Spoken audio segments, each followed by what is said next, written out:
মিলে গেল শ্রমিক ভট্টাচার্যের পূর্বাভাস। এবার বিজেপি নেতাদের ওপরে ডিম হামলা, আক্রমণ চালালো বিজেপিরই অপর গোষ্ঠী।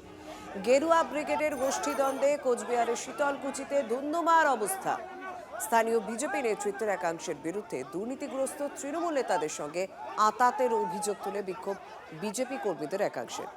এরপরই বিজেপির মণ্ডল সভাপতি, সাধারণ সম্পাদক সহ একাধিক নেতাদের ওপর ছোড়া হয় ডিম, মারধরও করা হয়।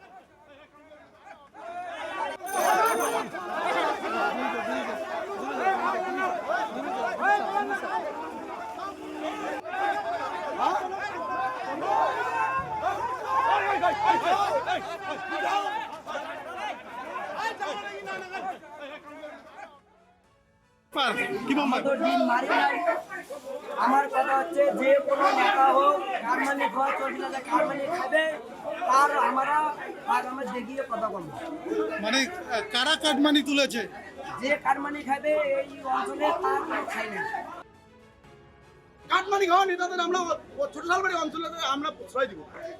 কাটমানি ছাড়া যদি অঞ্চলে যদি আপনারা যদি নেতা যদি হতে চান হতে পারেন, ঠিক আছে, আমরা মাইনে নেব।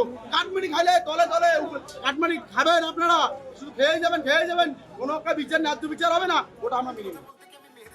এই আমাদের দাবি হলো এইটা, বিএনপির লোক যেন অঞ্চলে ঢুকতে পারে না। কি চাচ্ছেন তাহলে আপনারা?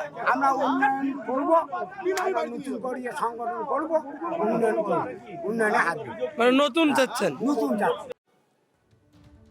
দলের একাংশ নেতা কর্মীদের বিরুদ্ধে বিচ্ছেদের অভিযোগ তুলে ইতিমধ্যে সতর্ক করেছেন শ্রমিক ভট্টাচার্য। ডিমের অভিমুখ ঘুরতে বেশি সময় লাগবে না বলে সাবধান করেন কয়েকদিন আগে বিজেপি রাজ্য সভাপতি। শুনুন সেদিনের বক্তব্য, তারপরই এই ঘটনা। পৃথিবীতে সমস্ত একচেটিয়া একদলীয় একাধিপত্যের পতন হয়।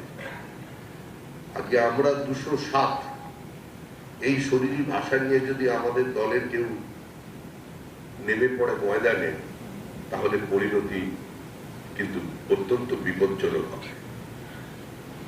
যে অনাকাঙ্ক্ষিত ডিম থেরাপি শুরু হয়ে যাবে, সেই ডিম কিন্তু ঘুরে অন্যদিকেও পড়তে পারে। এটা প্রত্যেককে মনে রাখতে হবে, আমার দলকেও মনে রাখতে হবে।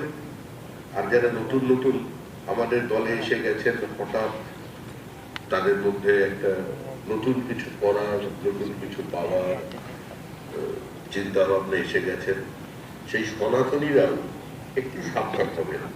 কারণ ডিমের অভিমুখ বদলাতে বেশিক্ষণ সময় লাগবে না।